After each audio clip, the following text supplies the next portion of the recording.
Alright guys, so I'm making a little video here of the ConnectSense, and it says ConnectSense right on it.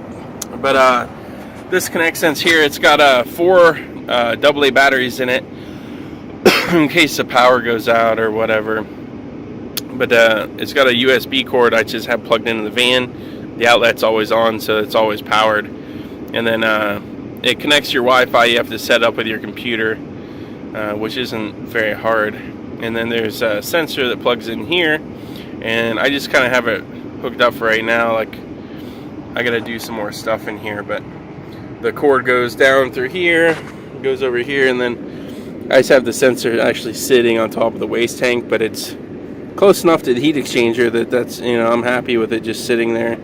But I'm gonna eventually double-sided tape that, and I'm actually gonna run it under the frame here and then all along here and then back up. I might actually mount it under the dash here too. I haven't decided yet.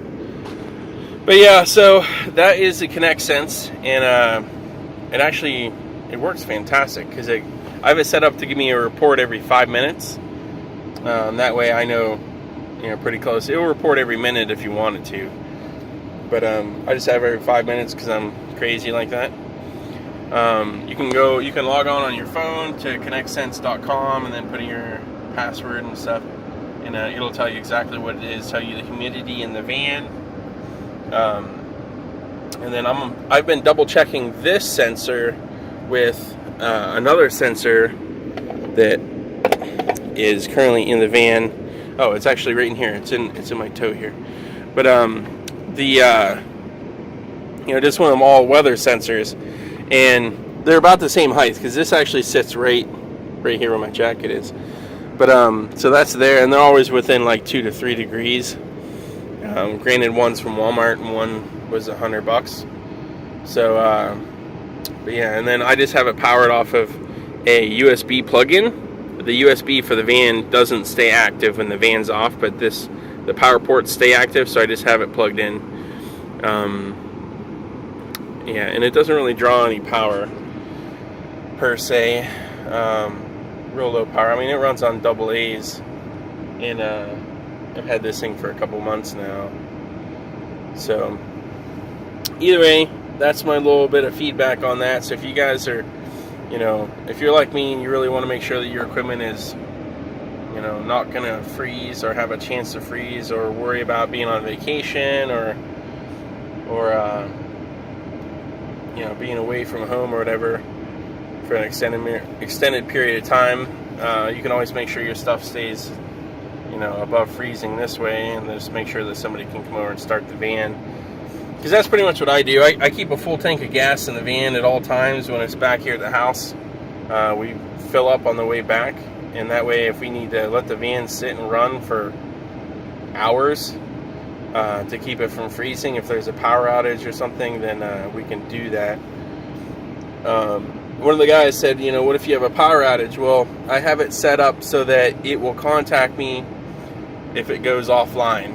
And the only reason it will go offline is if you knock the power out and the batteries are dead, or if the power's out at your house or your internet connection. And at which point, you would want to make sure you go home and check on your stuff. Or if there's somebody at your house, just figure if your van's like, 50 degrees inside, if it's parked inside of a garage, it's insulated or whatever, you got time to get it, to get over to it and start it up and let it warm up and stuff. The other part that I always try to do, guys, is I always try to keep my water tank full, and I actually have a line in there filling it up right now, but I always try to keep my water tank full, because if your van's 50 degrees and all that water in the tank's 50 degrees, that water in the tank is going to give off heat into your van, because it wants, it's giving off heat because it wants to freeze, because everything else is colder, so it's stealing heat away from it. But that'll give you even more of a buffer, as far as time. I did have the heater up here. I actually stuck it right there. It's actually sitting on top of the filter, and then I took my Sealador and just laid on top of my truck mount for right now, and that way it's not right above where the heat is.